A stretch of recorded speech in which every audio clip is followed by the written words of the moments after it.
salamat. Magandang umaga po, Vice Mayor Dodot, sa ating mga konsyal, sa ating mga kasama sa lokal na pamahalaan, pati na rin sa mga kasama natin mula sa national government agencies. Good morning po. Ako po, wala naman po sana akong mensahe na, pero may pinapa-announce po si Konsehal Buboy Agustin, kaya hindi ko naman po siya matanggihan. Pinapaalala po ni Konsi Buboy na pasado na po ang ating amendment sa ordinansa na nagbibigay daan para makabitan ng tama at legal na kuryente ang mga lugar na may mga problema pa sa lupa.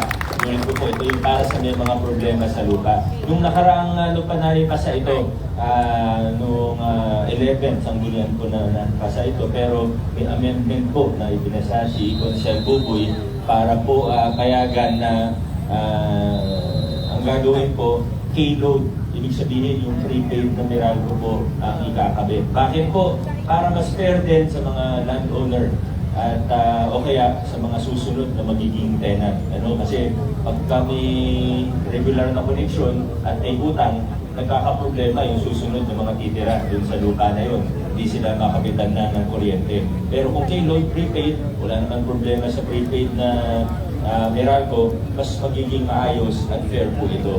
Ang layunin lang naman po natin sa ordinansang ito o sa polisiyang ito ay makabitan ng legal at maayos na kuryente na hindi prone sa sunog, na hindi delikado, na ginagala ang karapatan din ng mga naninirahan sa isang lugar habang inaayos pa yung mga problema sa lupa. Imbis na mag-submeter, imbis na mag-illegal connection gaya ng jumper, mas mabuti na po na bigyan sila ng temporary connection na legal at ligtas. Maraming salamat sa ating sanggunian para dito.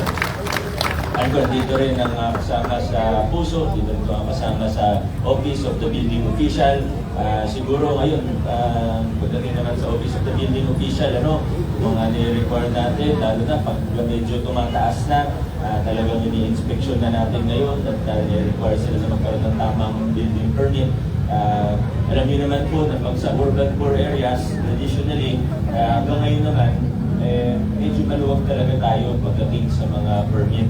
Pero siguro nakita naman natin itong nakaraang mga linggo kung bakit kahit urban core area yan, hindi talaga tayo pwede pumayag, lalo na pag matataas na, pag mga 4, 5, diba kahit urban core area, nakikita natin may 4-story, 5-story, may nakita ko hanggang 6 stories sa ibang urban core areas natin.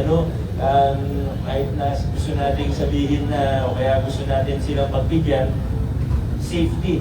Buti kung yung nasa loob lang ng building o yung may-ari lang ng building yung maapektuhan o madidisgrasya, pero hindi po. Pati yung mga kapitbahay niya, maaaring madisgrasya, maaaring maapektuhan. Lalo na kapag nagka-lindol, nagkaroon ng sunog. So, talagang yun ang instruction natin sa Office of the Building Official na lalo na pag nakita natin lumalagpas na sa 3-story ang isang residential building, kailangan mahigpit na po tayo pagdating sa mga requirements natin. Dahil ito po ay hindi para kahirapan ng mga residente, kundi po para sa kaligtasan ng bawat isang residente. Maraming salamat po. Maraming salamat sa ating lahat. Adjourn na po tayo. Good morning po.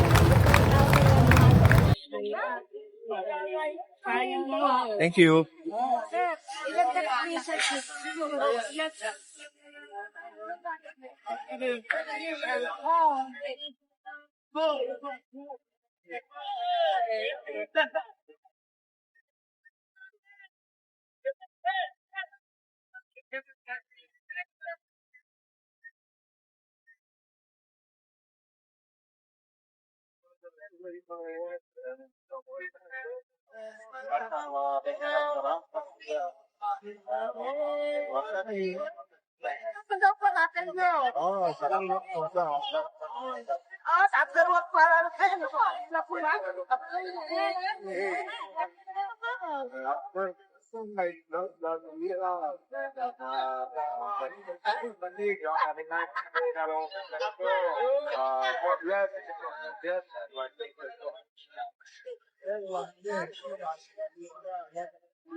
Bakit na light? Light, pintal tayo. Face.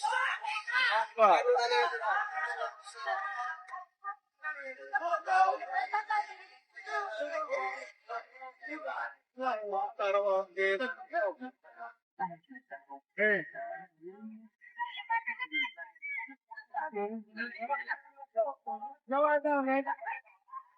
Kape ya, tinggal kape. Thank you.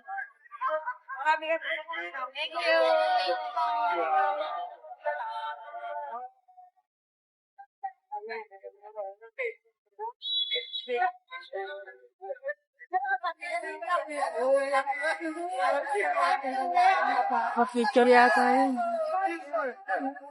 Nakapicture.